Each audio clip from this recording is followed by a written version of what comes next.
Hello, everyone. Thank you so much for joining in for this webinar. My name is Vipul, and I lead co-marketing for VWO. I'll be your moderator for today. For those who are hearing about VWO for the first time, VWO is the world's most trusted and easiest to use A/B testing and conversion rate optimization platform.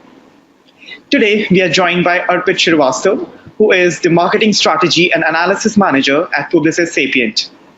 Presenting along with him is Paresh Mandyan, who is the Director of Marketing at VWO. I welcome you guys. Now, before I let Arpit introduce himself and start with his part of the presentation, I request everyone to ask any questions that you might have during this presentation using the GoToWebinar's questions panel. Also, please mention the name of the speaker you mean to ask the question to. With that, Arpit, let's begin. All right, so thank you for the introduction, Vipul.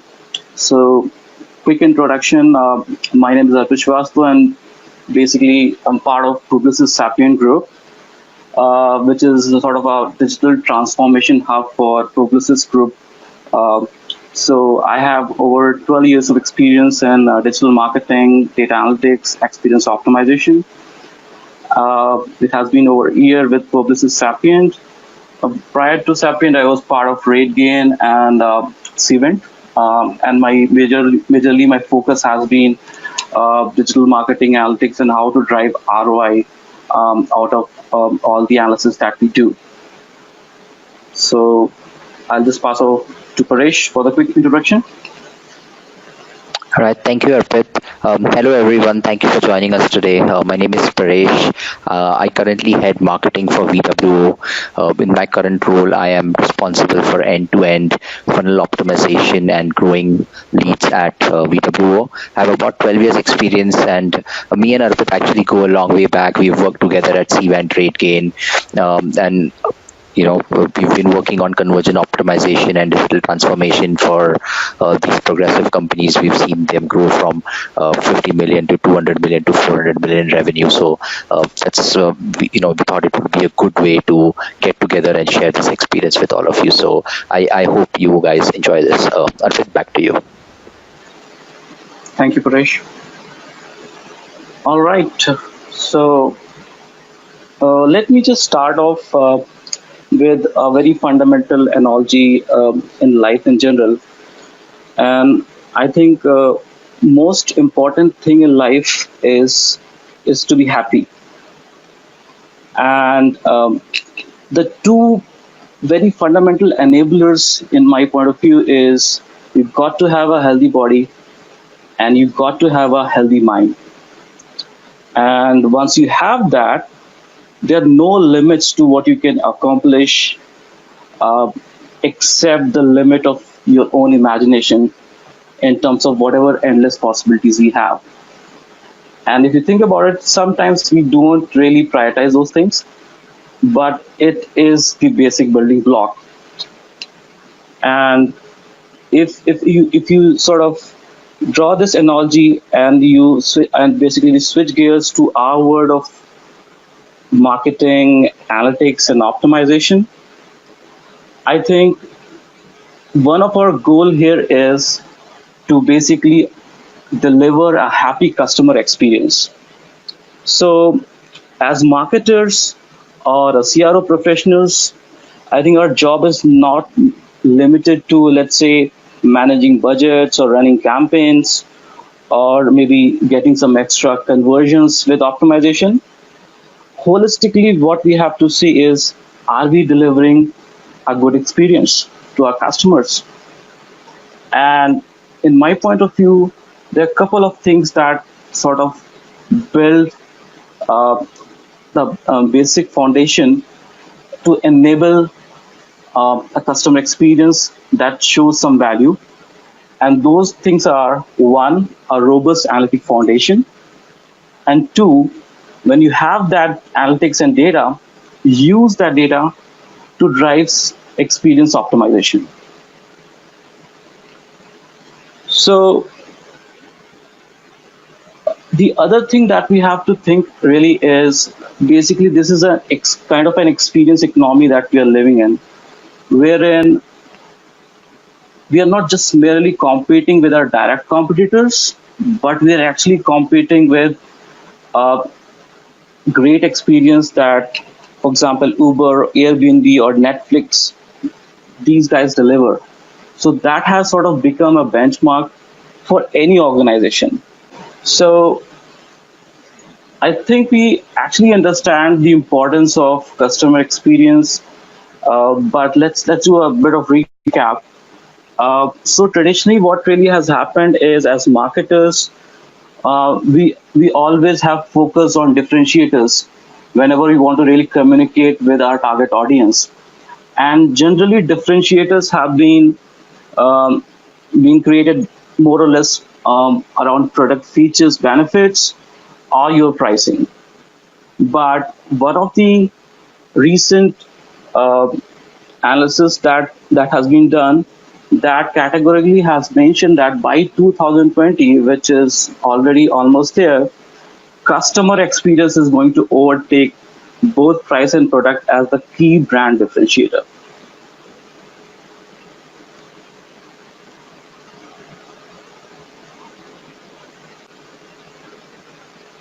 So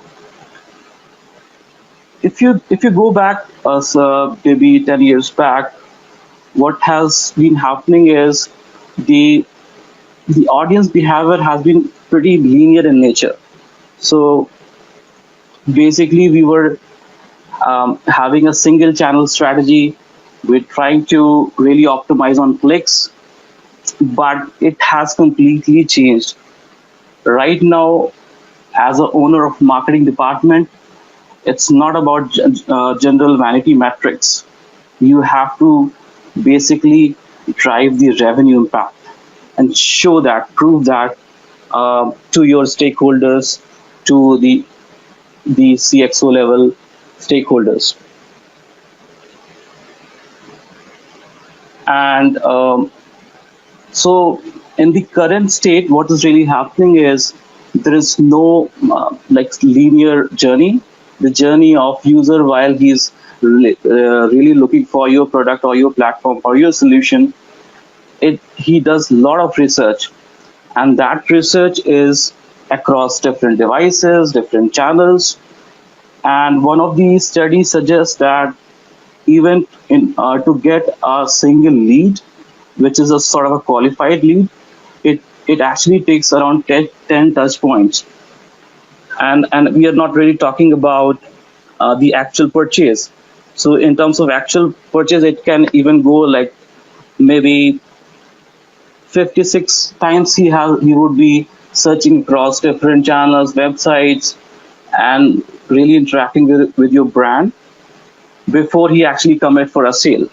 So things have become a lot more complex, and that's why we need a different way to sort of gauge everything, measure everything.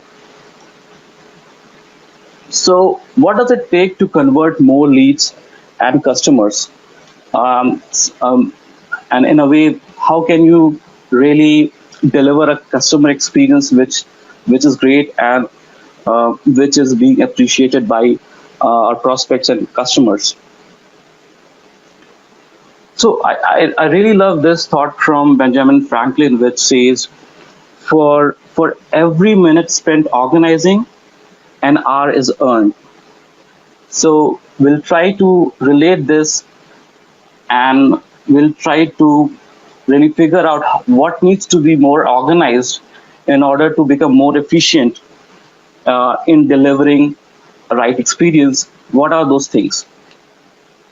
So, like I mentioned, the first thing was to organize your analytics via robust analytic foundation. So that's the first step, where we have to structure our measurement framework across buyer stages and your own business objectives, as you call. So traditionally, we used to have a marketing funnel, as we have all seen, but that traditional marketing funnel is little obsolete, and it has turned into hourglass. And the reason for this is we all know that it costs you around maybe 7x more to convert new lead than it does to keep your current customers.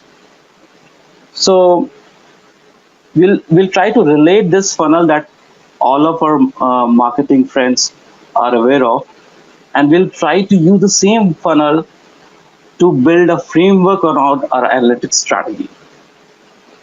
So on the top you have the awareness stage, and here the idea is to engage to as many qualified audience as possible within your total addressable market. We call it TAM as well. So think about it. So in awareness stage, what's your goal? What's your current business objective? So, and accordingly, you have to come up with relevant KPIs and metrics. So I've given some example here. So for example, it could be, so it's awareness campaign. So probably you're driving impressions. You're really trying to drive new visits to your website. So along those lines, you have to think of some of the metrics. It could also be maybe brand searches. So you're running a big awareness campaign. Is your brand searches increased over a period of time? So going beyond awareness stage, you have consideration stage, where you have got some intent from the prospect. So you know that there is an intent, and that's why this audience becomes far more important, and it could be more fruitful. So here it could be cases where people have clicked your ad, or if they are actually going to your product detail page, or maybe they have raised their hands for inquiry, they filled the form. So in this stage, whatever campaigns you're driving to these audiences, you have to basically have the corresponding metrics that aligns with your industry, with the current business objectives that you have. Further going below purchase, this is more self-explanatory. So here basically somebody who has already purchased your product. So again, there is a good opportunity. So they already have engaged with your brand. They have already have some revenue contribution as well. What can we do with these audience, and what campaigns we are running? So generally, we will run some cross-sell and upsell campaign, and hence the metrics will differ. So for example, it could be visitor loyalty, or the cart size, or maybe what's your cart abandonment rate, and in general, getting a sense of across all your customers who are what's the profit, and in terms of you can know what are the top clients that are delivering highest revenue, that sort of analysis. And finally, you have the those customers who have made multiple purchases. So here the idea is these customers are going to be very important for you, because they can be an additional source of revenue. They can refer to you. They can be your brand ambassadors, and that in turn becomes a huge revenue stream. And that's why this should be a core focus. And the people you actually bring in the funnel, your customers, will bring in more customers, and that's why the traditional funnel has become an hourglass. So here, the typical metrics could be what's the likelihood to that these customers will recommend us to other prospects, or what's their customer lifetime value. So generally, to keep the conversation momentum, we have a specific campaign and content strategy, as we all know. And for each stages, we generally do create specific content. But most of the time, the measurement strategy is sort of an afterthought. And it actually becomes a little frustrating for marketing heads or CMOs to convince the CFOs and CEOs, their counterpart in the company, that marketing department is actually delivering some real business value. It could be in short term, it could be in long term, it could be in medium term.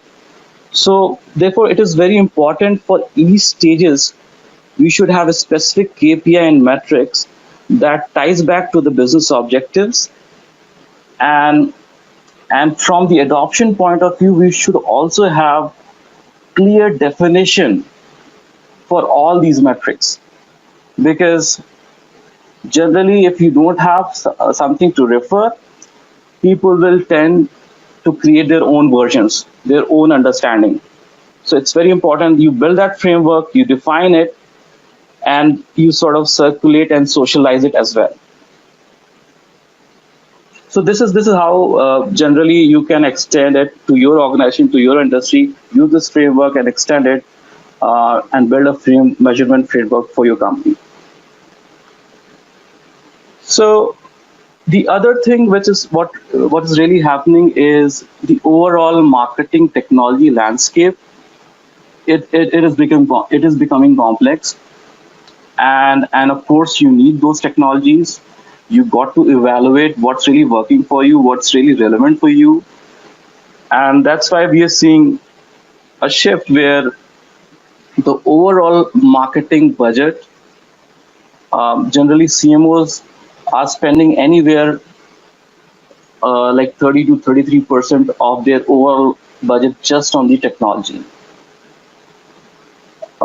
This is one of the very famous slide. So this is one of the companies. They sort of compile the entire marketing technology landscape everywhere, and it clearly suggests that it is just increasing.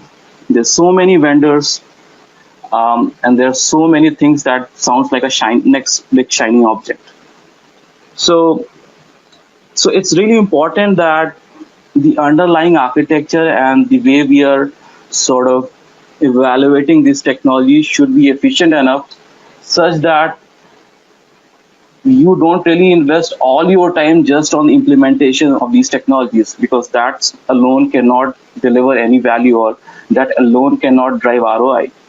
So that's why it's important to have an underlying infrastructure that can drive some efficiencies while you're implementing a lot of those technologies. So in my experience, I think the biggest enabler to really drive the efficiency in testing out some of these marketing technologies, analytics platforms, and managing different trackers and pixels and whatnot, all those remarketing vendors, you've got to have two things again. One is basically a data layer approach. We will talk a bit about it. And the second is a tag management solution. So traditionally, when we thought about when we really think about digital analytics in general, so let me just go back maybe 2007 when I started off with digital marketing. You tend to go to Google Analytics. You from their backend you pick up their tracking code, a piece of scripting code, and you pump it in your website, and boom, you're ready. And you start getting some out-of-the-box metrics like visits, what device users are coming in, which country, and all that beautiful dimensions and metrics. But it is actually 2019 now, and there is a huge shift. And the shift is, now we really want to be more granular. We really want to track some of the other granular metrics that we import. It could be some CTA click, it could be some ebook downloads. It could actually vary basis what type of website we are talking about. So basically, you have a lot of custom requirement that needs to be tracked. So user action, for example, you got to have page views, button click, form submits, checkout, purchase, all those things. So with these two things, what really happens is your data layer will actually create sort of a general tracking mechanism. across all important user actions and dimensions, the attributes that we talk about. And basically, it is like a consistent framework which is not tool specific. It's basically tool agnostic. And once you have that, and you club that with your tag management solution, that tag management solution will transform that and will support any of those 7,000 plus marketing technologies that we just saw in the previous slide. So this is how this framework will, this infrastructure will drive efficiency. And the cherry on the cake basically is, if you go with this approach and you're not really adding those pixels on your website directly, it actually helps in improving page load time as well. So again, that's a better customer experience in general. Basically, let me just share one of my recent experience. So recently we rolled out Adobe marketing solution, different solutions. So they have Adobe Analytics, they have Target, they have their DMP. We rolled out that to one of our Fortune X client. Unfortunately, I can't name right now.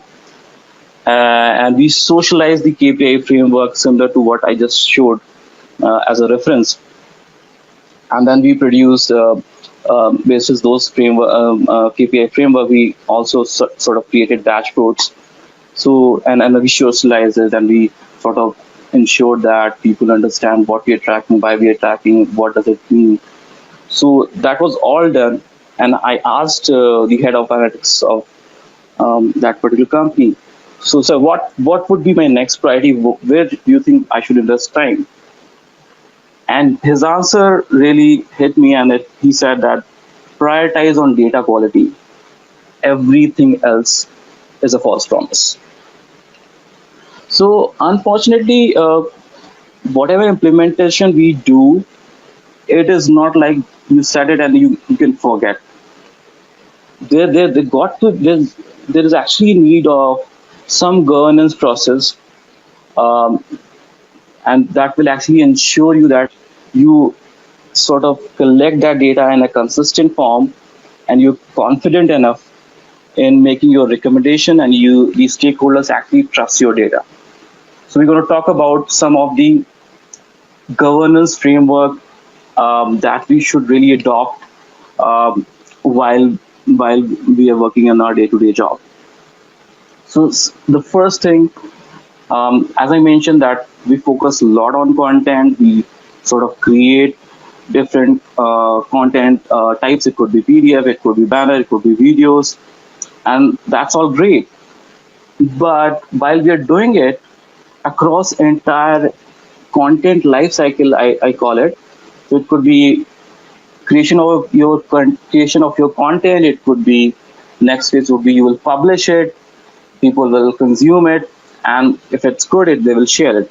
So across this entire journey of content, are we really thinking what are some of the key elements that we should really add in form of their metadata? So basically that metadata should actually exist in your CMS itself while you're adding those contents. So it could be your content IDs that generally will be part of your CMS itself. It could be some categories that you want to tag it with, some specific names or titles. It could be some purpose. What is the purpose behind this content? It could be some stages or persona that you want to tag it with. So that should happen on the day one itself while you were done with creating that content. And then when you upload it, there could be a couple of other things. You can add author's name and when it was published, and some of the metrics that you can really think of as part of your content measurement framework. And we'll basically talk more about it, how it will be helpful in later slides.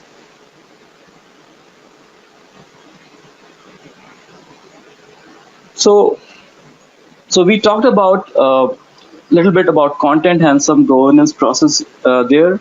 The other very important aspect, as we all agree, would be the campaign data. And trust me, every time I sort of audit any company, big or small, this is generally not in good shape. And it is very important because that campaign data would actually tell you if your particular channel that they belong to, it's really working. What's the ROI of it? So again, here we also need some process and governance in place. It is sort of partnership between the team which owns the analytics and the team which run the campaigns and your ad operations team.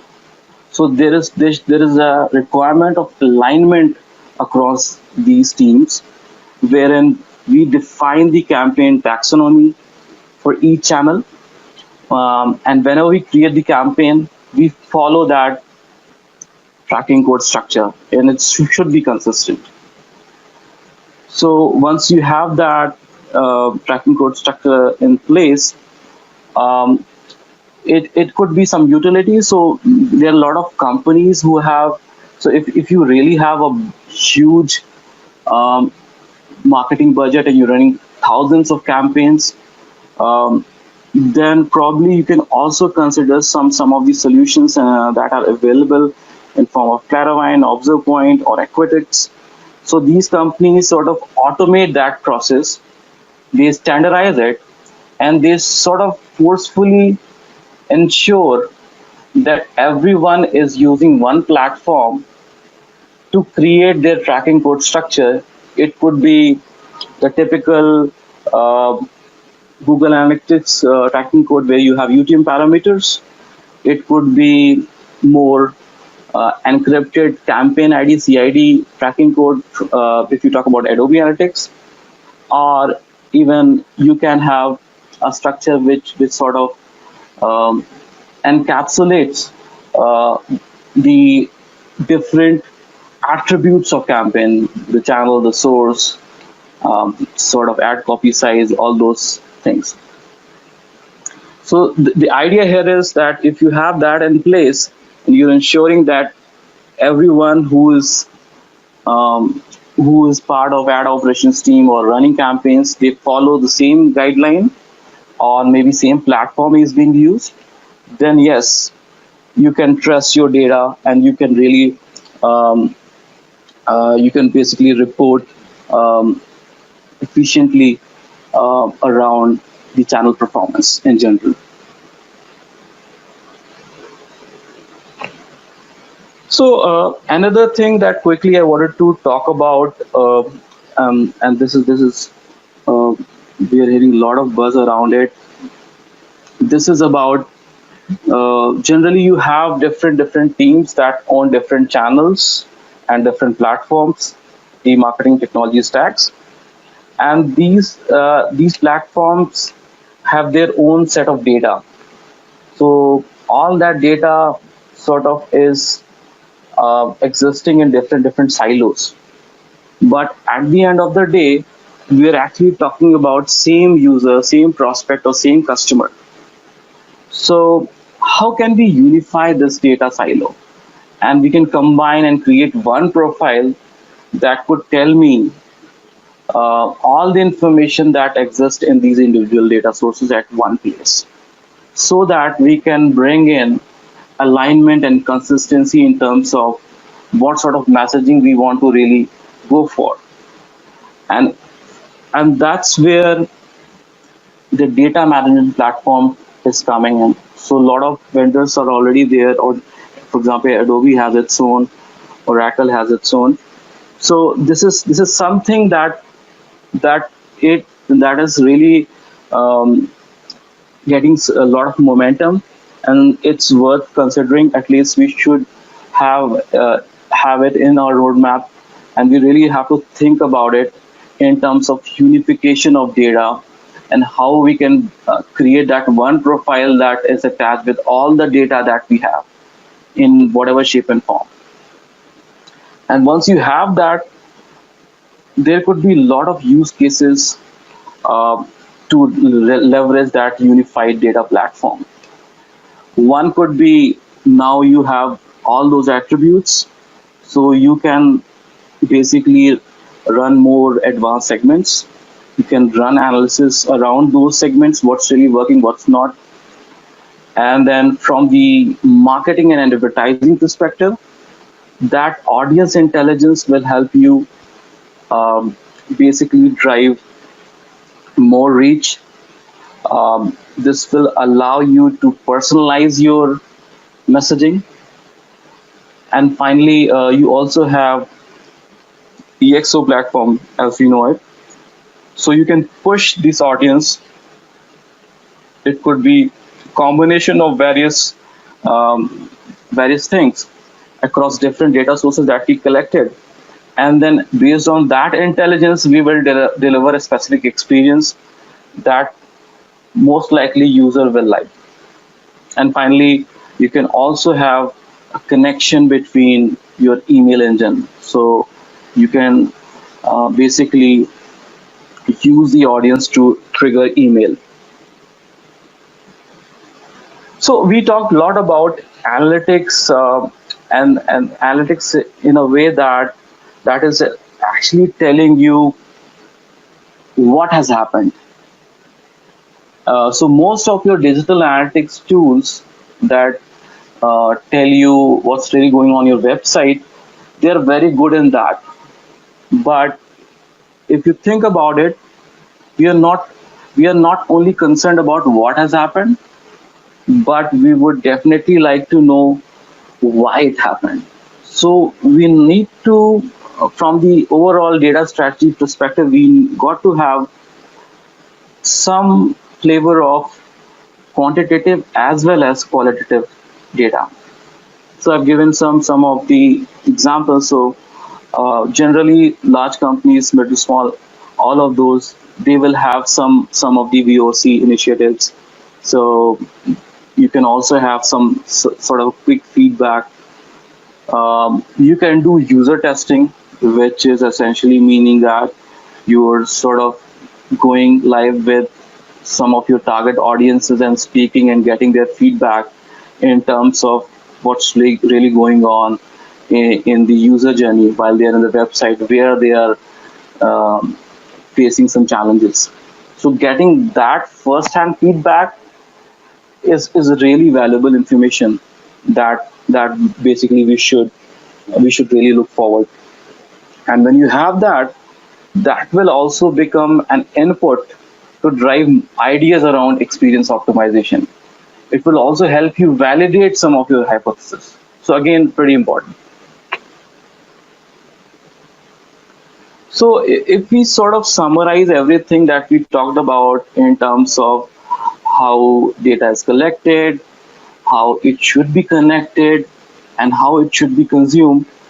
I know this slide looks a little busy, but the basic idea of it is, again, collect the data in an efficient manner, connect it across your different marketing technology stack, and then use that data to sort of create an experience which is well optimized, is based on data on your website, across your advertising and messaging. So let me just quickly go over it. So on the top left, you have your website, maybe driven by some CMS. So again, that content metadata thing that we talked about, pretty important. If that's there, it's very easy to grab that and sort of have that in your data layer. And your data layer is going to be used by your tag management solution. It will transform it and make all those important key actions available, and whatever is relevant for a given technology, they will use it because all those platforms are now being centralized and governed within the tag management solution. So I think that's how we want to create an architecture that will support the scalable optimization program. So I'll just pass it to Paresh probably, and then he can just quickly talk about some of the experience optimization. That's the second important factor that we want to cover in this webinar. Arpit.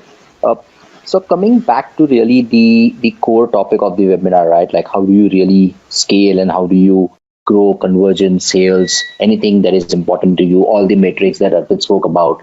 There is A, what those metrics are today, and the B part is how do you really scale them and grow them. And the infrastructure or the framework that Arpit spoke about really becomes the building block in kind of defining how you scale those metrics over a period of time. And the last slide that we saw, while it may look a little bit overwhelming, the beauty is once all of that comes together, it really paves the way for any company to move to an experience optimization program or a funnel. What has happened historically is a lot of us as marketers, as companies, have focused a lot on just one aspect of conversion optimization, changing things on our digital properties, and then trying to figure out did that change make any move or impact. I think what we're doing here with this model is really reversing that funnel, using Arpit's framework, getting that data analytics, understanding what your users are looking at today, what do they want, what are they really wanting from you, and then using that data to optimize the experience on your digital properties, test those experiences and elevate them is really what the core of what we wanted to talk about today is.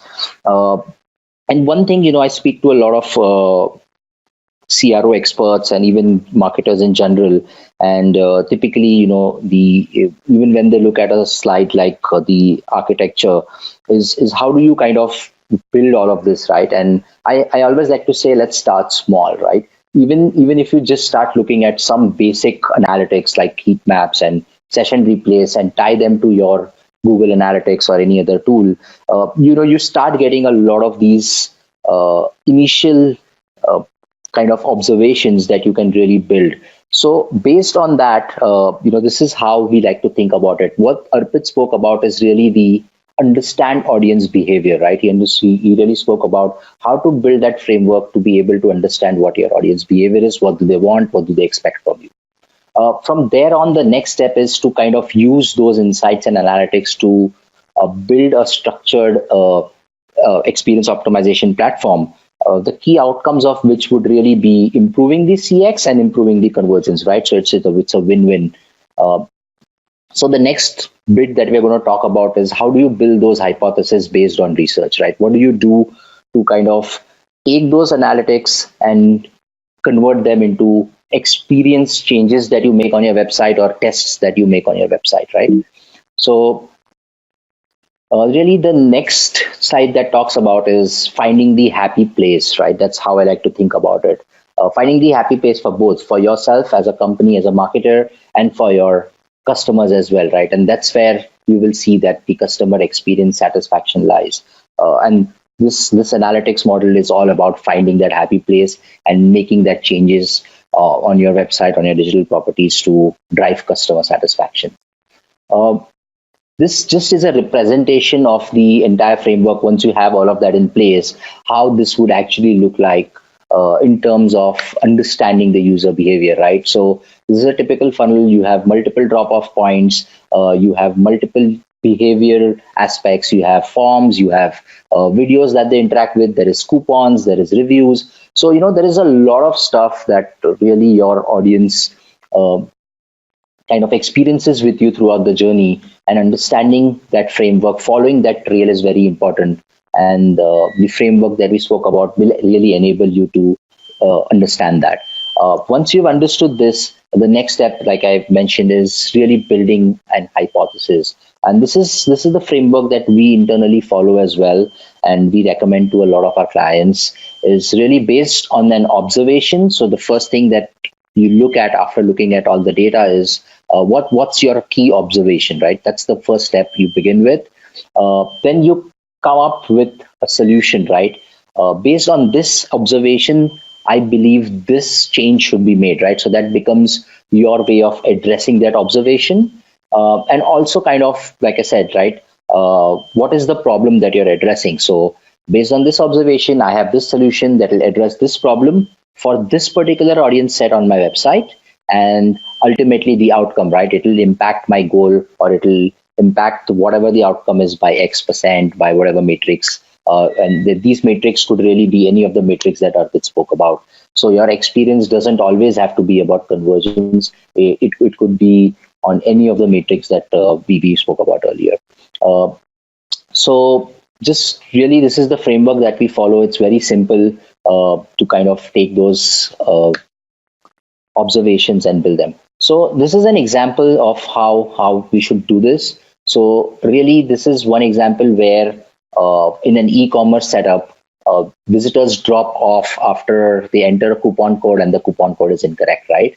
And this is the hypothesis that we built typically for something like this. Is based on the user behavior of abandoning cart after trying an unsuccessful coupon. We said adding an automatic prompt at the right coupon code after a wrong entry will address frustration of the visitor. So really, whenever, as soon as the coupon code incorrect is loaded, what we started doing is on the right hand side, we started showing like an additional use promo code sale10, right? Because the promo code you entered is incorrect, but giving them a promo code up front, it kind of makes them happy, right? So that improves their experience. And that's what this whole hypothesis is. And we said it would improve your checkouts by 20%, right? So really, if you think about this, right, the end result is conversion, but the whole experience angle of it, where you are delighting a customer by just running this additional experience as a test to see if this really works, right? So that's how you really build hypothesis. And at this point, Arpit, I think you also have a framework, and we would like to learn from you. How do you guys use, which framework you guys use to build these hypotheses? So I think pretty much you covered that. It's just another way of saying the same thing, but I'll basically emphasize um, on the problem that you've identified. So problems could be potentially your best friend while you are doing optimization. So people will complain about certain things on the website. That could be a lead for you to further drill down and really research that is this problem really there. So I'll basically emphasize more, little bit more around. Do you have some data to back um, before you really come up with the hypothesis? So you do proper research and you validate that using data. So like I think you already sort of covered it. So you can actually see with your session recording as well that is it really happening and why and where it is happening.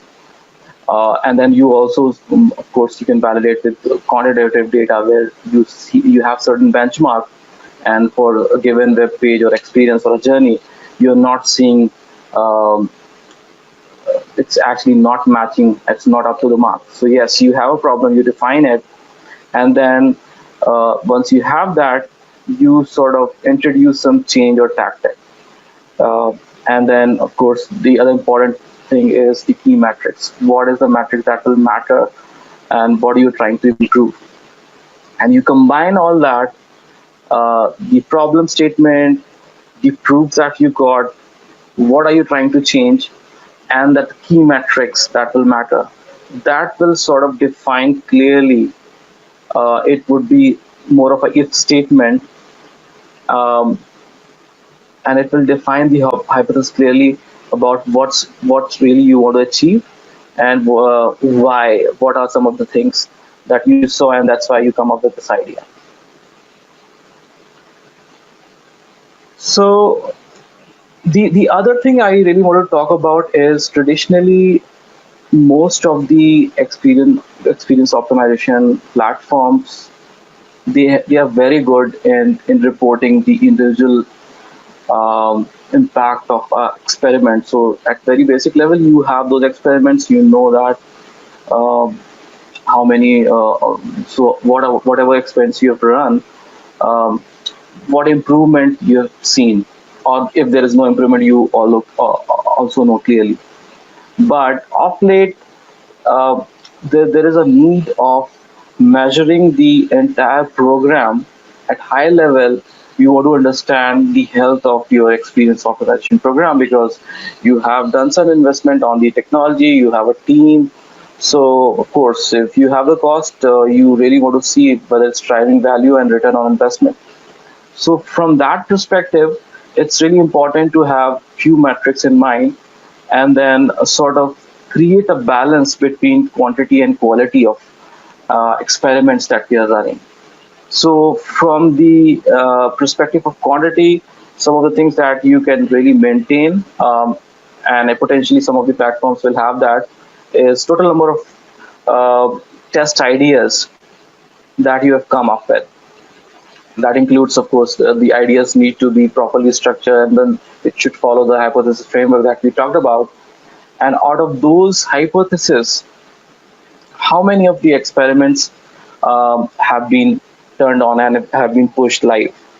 So, and then you sort of have also a ratio of these two. So that will actually tell you, is it that you don't have enough ideas? So you need to sort of more socialize across your product marketing team and different product management stakeholders, so that you can get more ideas? Or is it some bandwidth issue in terms of actual execution of those experiments? You have ideas, but you don't have enough people to sort of execute it. So that's the focus on quantity. How many experiments you can drive in a given month, and what has been sort of the pace of it. The other part of it is the quality. Again, so here basically we're talking about um, uh, only those experiments that reach the significance level. So basically, it's telling you how many experiments actually were able to influence user behavior. So I'm not really talking about uh, the winners per se, but if it has reached a significance level, and let's say even your control is a winner, you still have some learning, and that's okay. So that could be one. The other could be how many positive results, and finally, everyone loves that, and it's sometimes difficult to track, which is overall revenue impact. But of course, you can do some maths, you can do some calculation and have a tentative figure around. Even if you're a B2B and you sort of focus on lead generation, you should have some value, some economic value for a given marketing qualified lead, and that could sort of directionally give you what has been the revenue impact. So, so we sort of covered the hypothesis framework. We also talk about at program level what we need to track, and we sort of have a roadmap. We're tracking everything, but we should also have a very uh, refined communication plan as well, and also sort of a knowledge management framework, as I call it. So essentially, it should have just three things. One is, in plain simple English, what is the experiment story? It ties back again to the hypothesis that we talked about, followed by the metrics that matter, and then overall learning. So learning again becomes critical. Again, we need not to really emphasize on um, really specific metrics or things like that. It could be some basic learning that you can articulate in a way that if you let's say down the line 1 year later, you have a redesign project that is coming, you can go back and refer that, and you don't need to reinvent the wheel. You should actually bake in all your learnings if a site revamp is coming, right? So that again is important, how you are actually managing the knowledge that you gained over the period of time. So I'll quickly just pass it to Paresh again, and then he actually can talk about a prioritization framework that they have. Right. So, the interesting thing is once you start seeing a lot of this analytic data flow in, you will realize that quickly you will be able to come up with tons of observations, tons of ideas to test, tons of ways to optimize the experience. And there'll be a point where you need to figure out how do you prioritize that? How do you really figure out which ones would drive the most uplift in terms of better customer experience and also more impact for your matrix. And this is the framework that kind of we've built to support that. Really talks about three things, very, very simple. The first metric or the first component of it is confidence. How confident are you in the observation and the test and the hypothesis that you have come up?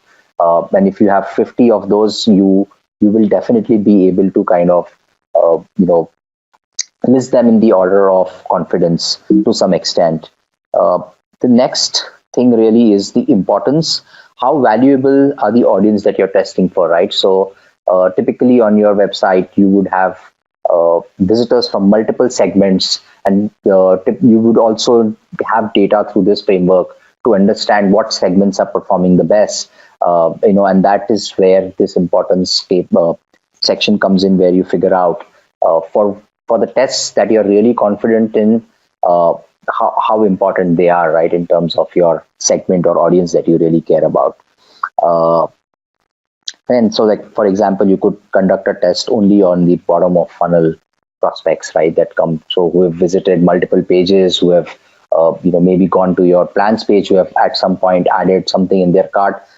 Your bottom of the funnel could be defined by multiple metrics, but you could decide that those are the most important ones.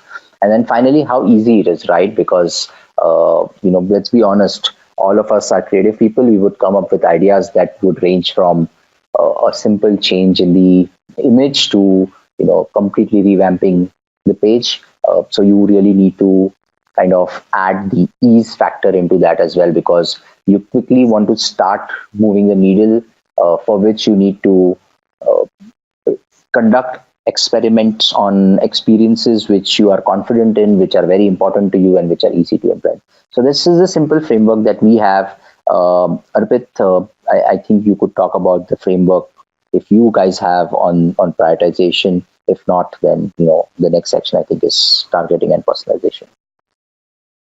Yeah, so quickly, I think you covered it pretty much, but um, so in our case, we again have a very simple framework around prioritization, which is around where, what, and why. So where actually tells you while you're coming up with some idea and you're trying to create a new experience, where that change is happening. Is it a high traffic page? Is it on the hero banner, which is top of the page? Because generally you see, if you use those heat maps, you will see at the footer, for example, only 20% people will scroll down. So essentially, it means that anything that is happening below the funnel will have less impact versus something which is like on the top of the page. So the hero banner example that I just mentioned. The other part is what. So what is basically uh, we- um, in terms of execution or implementing the experiment. Um, is it like your simple what you see, what you get, editor can do it, or actually you need somebody from your development team to add some new functionality altogether that you want to really test. So again, that ties back to the effort thing, how much effort it would be required to run that experiment, to execute that experiment, and finally why. And why for me personally and for my team is most important. And here we're trying to measure the chance of achieving what is expected. So we will use all that beautiful data that we have to back our hypothesis. So is it validated with your qualitative data? Is it validated with your quantitative data? Or it is backed by some research or user testing that you did? So in all these aspects, if your answer is yes, there would be additional point that we will give. So our framework is based on scoring, and across where, what, and why, we will give a score to give an experiment, and then on top of it, we layer it with some weightage, and we give higher weightage to the why part, wherein you are actually validating with some data. You have some proof points, so it's likely that if you prioritize it, it will end up in at least giving you some impact in changing the user behavior. So that's how we are sort of prioritizing it. So let me just go to the next slide. So basically, once you're done with your experiment, you have those results. Generally, the next step we do is we do sort of a post segment analysis. So what it really means is generally your A/B test results or the winner you got will give you sort of an experience that is good on an average to all the users that you have in your site. So we talk about different audiences and segments. If you sort of break down and see segments and how they performed, you will be you will actually generally find that there is a huge difference. So let's say your SEO traffic is giving a lot of conversions, but your direct traffic or some other segment you picked it's not up to the mark. And so from there onwards, you realize that you got to have some targeting strategy as well. And you can use those segments to sort of create an experience that aligns well with what you know about those segments. So in present scenario, generally, a lot of people are into the first category, which is one to most, and generally even you won't need even experience optimization platform to have some experience, let's say, which is geared towards specific country. So suddenly you will have a country website, for example. So that is sort of experience you can create, and wherein you have images that gear towards a specific country, their local language, and all that. And majority of us on that, where we do run experiments, but we are not really thinking about how to take it to the next level, where you target specific segments and create experience. So next level, of course, is the one to few. So again, targeting that we talked about, and finally you have one-on-one. Sort of that's a nirvana where everyone wants to go, but trust me, it is complex, and the hope is that machine learning algorithm and AI thing would actually help sort of do that auto personalization as we call it. But if we go back with some of the initial thing that we talked about, that underlying data architecture again is very much required, because even your these algorithms will actually consume the same data to sort of recommend and sort of allocate certain experience. So I would rather recommend that, like even Paresh mentioned, start small. Once you're done with a lot of experiments, you understand what are the important areas, pages that could drive some change in user behavior in terms of how they interact with your brand and website. That learning you can use and start off with targeting before really jumping on to that one-on-one word. So I'll quickly just share another framework around targeting as you sort of get into this journey. So on top, you have all those different data sources that we are getting through different platforms. For example, your digital analytics would give you all the behavioral data, which is first party data, and then somehow if you can connect your CRM data with your analytics, that could again be very helpful, because in CRM You have again a lot of attributes that could be really valuable to create audiences, um, that and that information by default is not available in your analytics platform. And then if you have some budget, of course, DMP, as we talked about, that will help you unify everything. And it has its own use cases around how you can increase your reach in several DSP platforms. How can you personalize across devices, across channels? That is all possible. And of course, your EXO platform also has some ability to create audiences that you can target. So whatever you have in your tech stack at the moment, just go back and see what sort of targeting options you have, and then once you do post segment analysis, you can see if you can leverage some of those. So for example, from your analytics, you can clearly get a data which will tell you users who have downloaded but never requested demo, for example. That could be a good segment to start off. So what you can do with them, you cannot really serve them same, for example, ebook which if they have already downloaded. Not that would not be a good experience.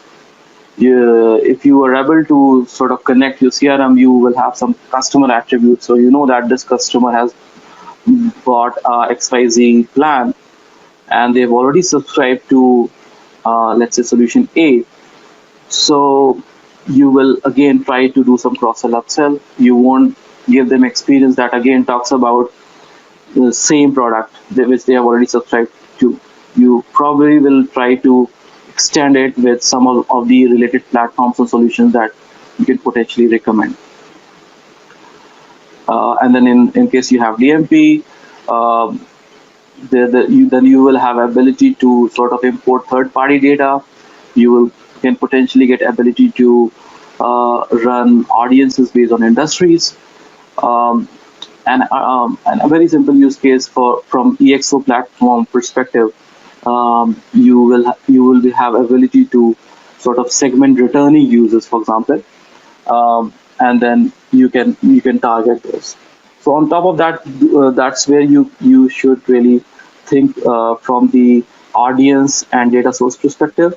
And on the left side, you basically talk about what are we changing, where we are changing. So generally, it's a good idea to have changes that are sort of global in nature, so they can potentially drive more impact. So you have to figure out what can be changed easily, and where all it is possible. So list down those, and then in the table and the matrix itself, you can define the experience, that the idea that you have come up with. So this is again a quick example. I think it is from one of the VWO client only. So again, it's basically under targeting category. So what they have done is, for the returning users, they have created a specific CTA that will allow in doing the reorder. So that helped them to increase the overall conversions by 8%. So with that, I will sort of wrap up with this. So we've got to not really focus on increasing number, and then we should focus on increasing the odds of winning, because basically it's the data that will allow you to get more winners. So embrace that, and that's how I'll finish. So I'll let Vipul take over now.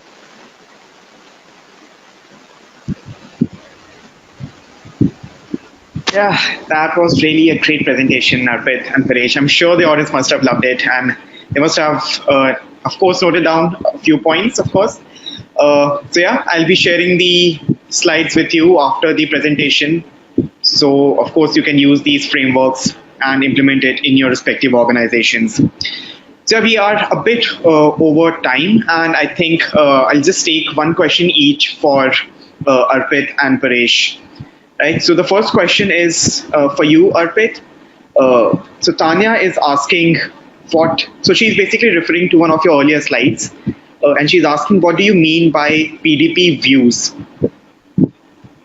So PDP is, sorry for the acronym, so it's product detail page. So if the user has actually gone to the product detail page, that actually tells you that there is some commercial intent, and that's why that user we will put in the consideration stage, and generally we will track that separately. Okay. Hope that answers your question, Tanya. Uh, so the last question for you, Paresh, is that conversion optimization is not a single person's job. And in this presentation, you both showed the value of having a robust hypothesis in place, really good frameworks in place, having good processes in place, right? But these things take time, right? So how do you suggest, how does one convince a team and create a team to start thinking about conversion optimization and also implement it in their respective organizations? Sure. So that's a great question, and a little bit of it, which I was referring to earlier, is about two things, right? One is starting small, because conversion optimization, building this framework overall, right? The analytics one, and then various other frameworks, is definitely a mammoth job, and it's time consuming. But the results are really worth it as well, right? So I would really say to focus on starting small, and I've emphasized on that again. The other bit I would like to kind of talk about a little bit is the culture of experimentation, right? Really, customer experience and experimenting with that, and kind of finding the right, way to move ahead is not a single person's job. Neither is it a single person's responsibility. It really resides across all multiple departments, really, right? I mean, if you think about it, the culture of experimentation and optimization needs to kind of flow from the top. It needs to flow to everyone within the organization. Everything that everyone thinks about needs to have a lens and angle of data, needs to have a lens and angle of customer experience. So really, with time, that would kind of motivate and lead everyone in this direction. So it's all about really kind of building that culture, starting with small bits, showing that it really works, and then taking and growing it from there. Right, that makes a lot of sense. Yep, thank you for the answer, Paresh. So yeah, I think we are a bit of over time, so I think it's time to close this webinar. If you can move to the next slide, Paresh. Right, so guys, do register for our upcoming webinars. Just visit this URL, and we keep doing webinars which an attempt to provide value to you guys so that you can take your business to the up and to the right. Great. So yeah, once I close this webinar, you will be presented with a survey. Please fill that survey, and because your feedback will help us a lot. Have a good day, everyone.